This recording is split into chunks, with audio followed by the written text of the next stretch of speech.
আমাদের ম্যারিকো ইন্টারন্যাশনাল যে প্যারাশুট তেল বিক্রি করে তার ব্যবসার অর্ধেক আমরা মাইরে দিচ্ছি এই আমজনতার দল। যেই দলগুলোকে ছোট ছোট দলগুলোকে নিবন্ধন দিছে এরা আমার কাছে এসে বলে আমার সভাপতিরে বলে ছোট্ট একটা রুম দিতে, ঠিক আছে? আমাদের পার্টি অফিসের ক্যাপাসিটি নিয়ে প্রশ্ন তোলে। কোন রাজনৈতিক দলের পার্টি অফিসে রান্নাঘর আছে আমি জানি না, আমাদের এখানে আমরা নিজেরাই রান্না করে সহযোগিতা খাই।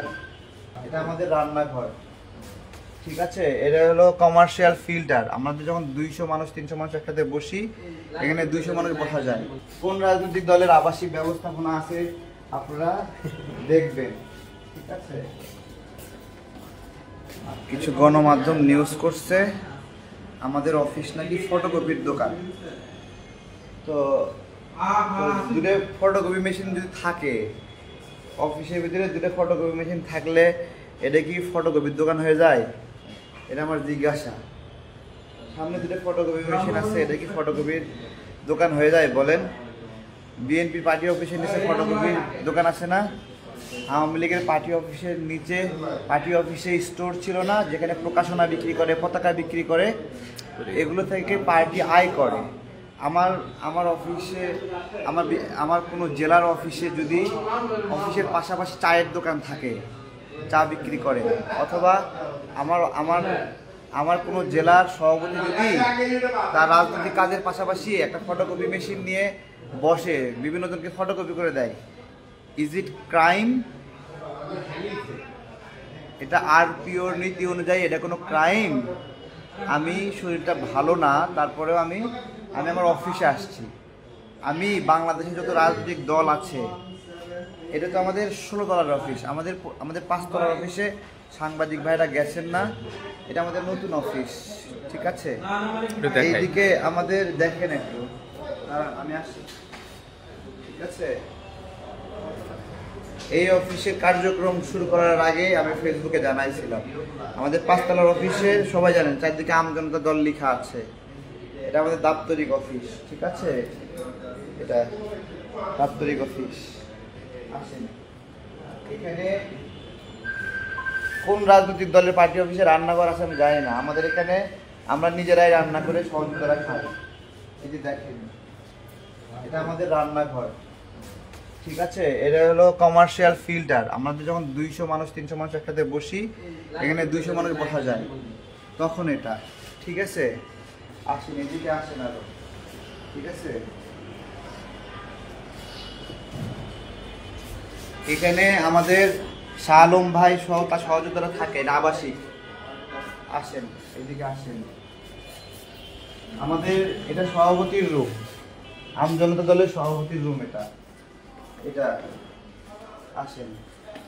এখানে আমাদের সভাপতি বসেন, হ্যাঁ এখানে আমাদের সভাপতি বসেন, ঠিক আছে?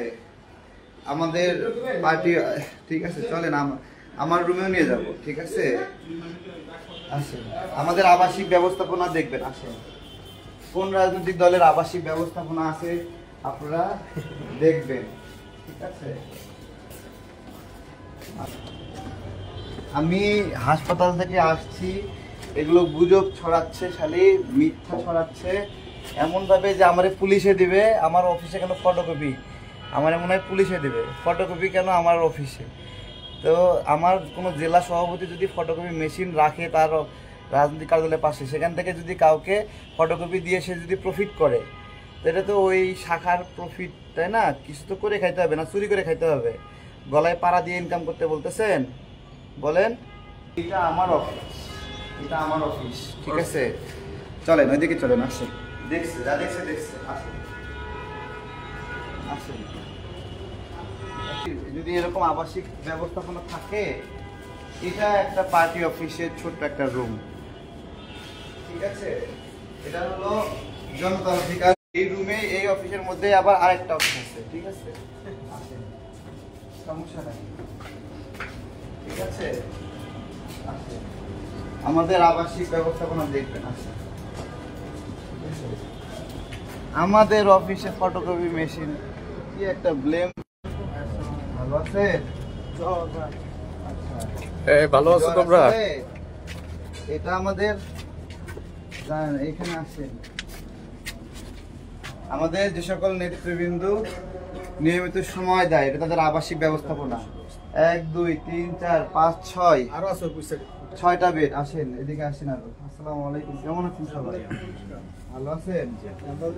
6টা, এই 7 8 9 10 11 12 13 14 15 16 16টা বেড মিলে এটা আমাদের সহযোদ্ধা যারা নিয়মিত থাকে। এই 16টা বেডে এক বেডে 2 জন করে থাকতে পারে। 16 কোনো 32 জনের অ্যাকোমোডেশন এখানে আছে। ঠিক আছে, যেই দলগুলোকে ছোট ছোট দলগুলোকে নিবন্ধন দিছে, এরা আমার কাছে এসে বলে আমার সভাপতিরে বলে ছোট্ট একটা রুম দিতে। ঠিক আছে, আমাদের পার্টি অফিসের ক্যাপাসিটি নিয়ে প্রশ্ন তোলে। আমার রাজশাহী সভাপতি ইমতিয়াজ ভাই, উনি ওনার পার্টি অফিস যেটা, সেটার পাশাপাশি ফটোকপি দিয়ে কিছু ইনকাম করে। এমনভাবে নিউজ করছে যে ওরে এখনই পুলিশ ধরে নিয়ে আসবে। চুরি করতে বলতেছেন আপনারা? আসেন একটু আসি। আমাদের পার্টি অফিসে শুধু আলমারি আছে 8টা। আমাদের এগুলো 5 তলার অফিসে এখন গেলে অনেক সময় লাগবে, 16 তলা থেকে 5 তলা নামতে। ঠিক আছে, এই যে আরো দুটো স্পেস, এগুলো আরো 2টা আছে। এগুলো আরেক জায়গায় স্পেস রেডি করা হচ্ছে আমাদের সহযোদ্ধাদের থাকার জন্য। আমরা সহজ করি, তাদের জীবন যেন কষ্ট না হয়, কাউকে যেন ছুরি মারে টাকা না নিতে হয়, চাঁদাবাজি না করতে হয়। এই জন্য আমরা আমাদের সহযোদ্ধাদেরকে নিরাপদে রাখার জন্য, সেফ হোম রাখার জন্য আমরা চেষ্টা করি যে ও যেন বিনা পয়সায় একটু থাকার ব্যবস্থা। রাজনীতি করতেছে যারা ফুল টাইম দেয়, কাউকে যেন জিম্মি না করে, কাউকে যেন হুমকি না দেয়, মব সৃষ্টি করে যেন ইনকাম না করে, সেই জন্য এখানে এগুলো আমাদের ফার্নিচার। এগুলো আমাদের ফার্নিচার এগুলা। ঠিক আছে, আসেন আমাদের মূল কাজে যাই। আমজনতার দল কিছু স্পেসিফিক বিষয়ে গবেষণা করে। আমজনতার দল কিছু বিষয়ে গবেষণা করে যা অন্যান্য রাজনৈতিক দল থেকে আলাদা। একটা উদাহরণ দেই, পানি। এই পানিটা মাটির নিচ থেকে কোকাকোলা এবং পেপসি কোম্পানি তোলে। বাংলাদেশের মাটির নিচের পানি কোকাকোলা কেন তুলবে? আমাদের গবেষণা। আপনার বাড়ির সামনে পুকুর থেকে কেউ একজন 1 বালতি পানি নিয়ে আপনার কাছে বিক্রি করতে যদি চায়, আপনি বলবেন না তুই আমারে পাগল পাইছস, তুই আমার পানি আমার কাছে বেচস? তাহলে এই দেশের মাটির নিচের পানি আমাদের কাছে যে বেচে, আমরা তো কখনো বলি না আমারে পাগল পাইছস। আমরা বলতেছি এই পানিটাকে জনগণের মালিকানায় ফিরে দিতে হবে, বিদেশি কোম্পানি বেচতে পারবে না। প্রত্যেক জেলা উপজেলায় ছোট ছোট ব্যবসায়ীরা ফিল্টার বসাবে, তারা প্যাকেজিং করে করে তাদের জায়গা থেকে ব্যবসা করবে, তাই না? কেন চট্টগ্রামে পানি উৎপাদন করে সেটা বগুড়ায় নিয়ে যেতে হবে? কেন খুলনায় পানি উৎপাদন করে সেটা পাবনায় নিয়ে যেতে হবে? আমরা এটা বলতেছি না। ঠিক একইভাবে আমার বসুন্ধরা গ্রুপ, আমার আকিজ, আমার মেঘনা গ্রুপ, ফ্রেশ গ্রুপ, আমার প্রাণ, এইসব কোম্পানি যেগুলো আছে, এই যে তেল গ্যাস খনিজ সম্পদগুলো, আমরা মনে করি যে আমরা এগুলো পারবো না জীবনেও। ঠিক আছে, কাকে দিছি? শেভরনকে দিছি। আমরা বলছি যে না, শেভরন পারবে না, এটা জনগণের মালিকানায় ফিরায় দাও। এটা বসুন্ধরা তুলবে, এটা আকিজ তুলবে, এটা প্রাণ গ্রুপ তুলবে, এটা নাবিস্কো গ্রুপ তুলবে, এটা স্কয়ার কোম্পানি ব্যবসা করবে। কেন বিদেশি কোম্পানিকে আমরা দেব? আমরা বলতেছি এগুলো জনগণের মালিকানায় ফিরে আসলে দেশের সমৃদ্ধি হবে। এই গবেষণাগুলো করার কারণে আমাদের অনেক শত্রু। আমাদের ম্যারিকো ইন্টারন্যাশনাল যে প্যারাশুট তেল বিক্রি করে, তার ব্যবসার অর্ধেক আমরা মাইরে দিচ্ছি। এই আমজনতার দল আমাদের শত্রু তারা। এখানে গন্ধরাজ, কিউট, তারপরে হলো ওই যে আরও যে তেলগুলো আছে, দেশীয় তেলগুলো যেগুলো আমাদের মা দাদিরা ব্যবহার করতো, কত সুন্দর ঘ্রাণ, তাদেরকে সেগুলো আমরা করার লড়াই করি। এ ভাই, এগুলো নির্বাচন নিয়ে আমরা কোনোদিন বলছি দোয়া করেন? দোয়া চাইছি কোনো দিন? তারপরে নিজের নামে পোস্টার বানায় নিচে লিখে দিছি কোনো দিন? প্রচারে এলাকাবাসী লিখছি কোনো দিন? আমরা এই প্রতারণাটা পারি না। বিছানায় কাইট হয়ে শুয়ে 3 দিন ভং ধরে থাকতে পারতাম, কিন্তু আমি এখানে চলে আসছি, আমার দায়। আমরা একটা ছোট ক্যাম্পেইন করি। ক্যাম্পেইনটা হলো আমাদেরকে মানুষ সহযোগিতা করে, 10 টাকা, 1 টাকা, 2 টাকা করে দেয়। একজন 10 টাকা দিয়ে কি লিখছে জানেন?